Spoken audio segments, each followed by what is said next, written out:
Greg, did you know that Colin Mahern is reviewing Unravel for us? I did not, but I do know. Okay, that's good, that's good. Just shows you how real these videos are. But while he's reviewing it, I thought I'd just grab the copy of the game and have a quick play of the first few levels, Greg. Are you excited to hear about Unravel? I definitely am. It's kind of an enigma. Ever since E3, I think it was announced. It was last E3, right? Yeah, it's been pretty long time since it's been about, but I haven't really researched much, so I'm excited to see more about it. I mean, as we record this, it's out in a week, and as we record this in a couple of days, EA Access and is it Origin Access now, the PC version? Yeah, the PC one is Origin Access. Okay, so those people will be able to play the first couple of levels if you subscribe to them. I've played them. I'm nowhere near able to give any kind of definitive opinion. This is just a preview based on those first few levels, and it kind of plays how it looks. It's a platform game. It's 2D with it kind of almost gives the impression of more than 2D because of the backgrounds being kind of realistic backgrounds. But I mean, it's gorgeous, I will say. It's really, really pretty. And I still keep accidentally calling the game Yarny instead of Unraveled, Greg. Easily done, because that Yarny is he's everywhere. He's a total mascot for it, so it's understandable. But just talk us through, how does it play? It's a puzzle platformer, but is there anything kind of unique about it? Obviously, in the gameplay or anything like that. I mean, the unique part seems to, again, this is just based on 2 levels, but the unique part comes from Yarny himself. So I'm trying to think what I would compare it to. It's kind of like if Limbo had a baby with Little Big Planet, I think. I can definitely see that. Yeah. I can see when I was watching gameplay, I haven't played it, but in the kind of gameplay footage and stuff like that, I saw a bit of Woolly World as well. Just only the Yarny kind of model. The rest of the world is obviously super realistic. But I kind of got a bit of Willy World, but I definitely saw Limbo. It was it's like Limbo with the lights on. I've used that for something else. But no, that's spot on. It's kind of that, you go from left to right, generally speaking. You can't go back if you because there are collectibles and stuff. But you use your yarn. Well, I guess you can throw yarn to swing on things, to pull things. You do that with, I think, the right trigger. And then if you hit the left trigger, you can sort of pull. You can I guess you can pull it back. So if you fall off a ledge, you can just hold left trigger and press up, and you'll just climb back up via the yarn. You can grab objects, you move them around. It really, some of the stuff I've played so far really reminds me of Little Big Planet, in that you have to kind of grab you grab an apple and move it so you can jump on the apple to get to the platform you couldn't reach otherwise. Do you know what I mean? Yeah.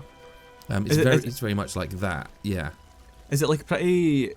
What happens when you run out of yarn, really? It's kind of the question that's bugging. No, it's a great question. So this is the really cool thing, and it's something you don't notice instantly, is as you walk, you're leaving a trail of yarn, right? Obviously, I think people know that. But that yarn is coming from you, so if you keep going, eventually that yarn sort of strips away from Yarny and makes him kind of thin and wiry, and the only way to get that back is to, sort of go back on yourself, or just grab like yarn piles. They're like checkpoints. You grab one and it kind of re-yarns you. So it's pretty limited. Well, not limited, but limited in your mobility. That you can't. It can. Yeah. There are moments where I got to one point where I found a collectible, but I couldn't get to it because I ran out of yarn. So I realised, well, this isn't the way you get that. There must be a yarn thing nearby, and I found it. Grabbed the collectible, moved on. It's interesting because I can't. I mean, at this point, the important thing. Because, I should say, everyone's seen it. It looks glorious. To be honest with you, it's like a Nintendo game, but not on a Nintendo platform. No, I totally believe that. Because when it first came about, it did look, it just poured Nintendo. It looked great, but I think it looked great on PS4 as well. How does it actually look on the PS4? Obviously, we've seen videos and 1080p, but it's when you play it, it's different. So no, it's how does it really look? It is gorgeous. It's genuinely gorgeous. It's got a nice soundtrack. There is a story, and I'm not going to go into that, not because I can't, but because I don't. Again, 2 levels, and I don't really fully get where it's going yet. There does seem to be some through line through it. Again, 2 levels in is not enough to make any judgment call there. But that would be interesting. The most important part is how it plays, I suppose, because we've got to that point with games that now you expect a level of fidelity in terms of both audio and visual, and this definitely has that so far.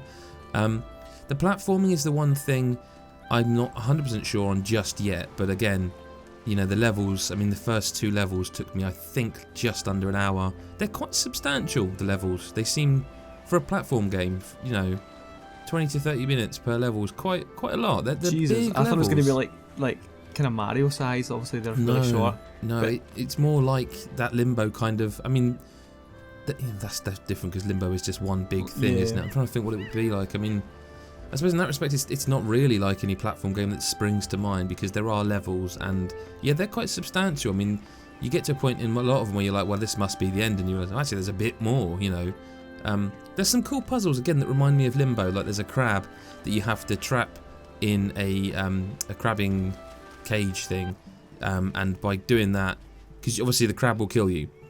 If you go near it, it'll kill you. Yeah, just like snip you. Yeah, that's exactly it. So you have to trap it in the cage and then get it to chase you, which then it chases you so far it runs into like a pool of water, which means you can jump on it and ride it across to safety. Do you know what I mean? Yeah. And that stuff's really cool. I like that. There's, again, very Limbo. It's difficult. I mean, I'm genuinely looking forward to seeing what like Cullum thinks of the, you know, when he's finished it and written his review and everything. We'll, you know, that'll be on godasageek.com, obviously. Oh, sorry, I wasn't telling you that. You know that. That was for the viewers. It's an interesting game, and there's a lot more I want to play of it to find out what it does story-wise. And because just as I was thinking, I've got, you know, I get this. I get what this game is. This is what this game's going to be for however many levels. It does change things up a little bit. It's not what I would call a kids game from these 2 levels, because I think there are difficulty in the platforming that would be frustrating for too young an audience. Yeah, I was going to ask, who is it can appeal to? Obviously, it's, and us adults can still be into a little like cutesy mascots and all that. But like, I'm not really into platformers. Like, I played Limbo. I didn't finish it because I ended up getting pissed off. I was like, there was one part I couldn't do. Was it involving the brain things? I don't know. I don't think I even got that far. I was quite a bit through it. But see, platformers, they're hit and miss. Yeah. So, do you think it's kind of charming enough to keep people engaged, or is it just going to be another one that just chuck away? See, I think that depends how long it is. It's difficult because most platform games. I mean, I was actually talking to Cullum about this. I really want another Rayman, like Rayman Legends. I think I finished that on 4. I was talking to him and I finished that on 360 debug when we got it early. I finished it again on the retail 360. I finished it on PS4 and I finished it on Vita. Like, I really want another Rayman. And I suppose, if I'm honest, I've always said that I don't consider myself a specialist in any genre. I just love games. But if you were to really nail me down on it, I think it's platformers. I think it's Super Meat Boy. I think it's Rayman. I think it's Mario. That is my... I love platformers. This one, I'm obviously way too early into to be able to give any kind of judgment call. I think I've said that 3 times now, so just in case anyone's watching, any solicitors or lawyers, this is definitely a preview. Yeah, okay? Just first thoughts only. Just first thoughts, you know, like in a week's time or whenever, you'll be able to hear what everyone thinks of this.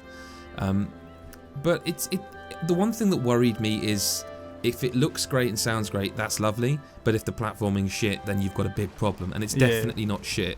It's kind of neither heavy nor light. It's very odd. It's I can't really think of a platformer that it feels the same as, because when you think of the actual jumping, then you've got the fact you can use the yarn to pull yourself and swing yourself. I mean, Little Big Planet was a really lovely game, but the platforming was not good enough. And I think if people go back in time and look at the game again in fresh eyes, you'll perhaps think a lot of people maybe overscored that game.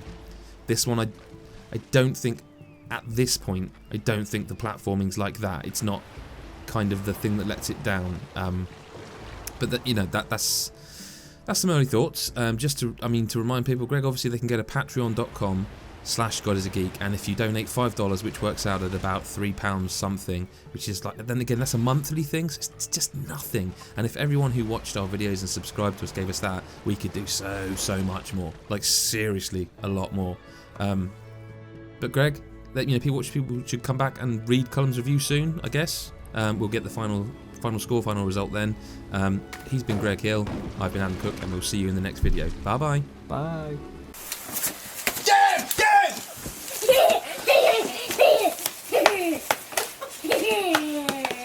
Hehehehe Should have backed the God as a Geek Patreon.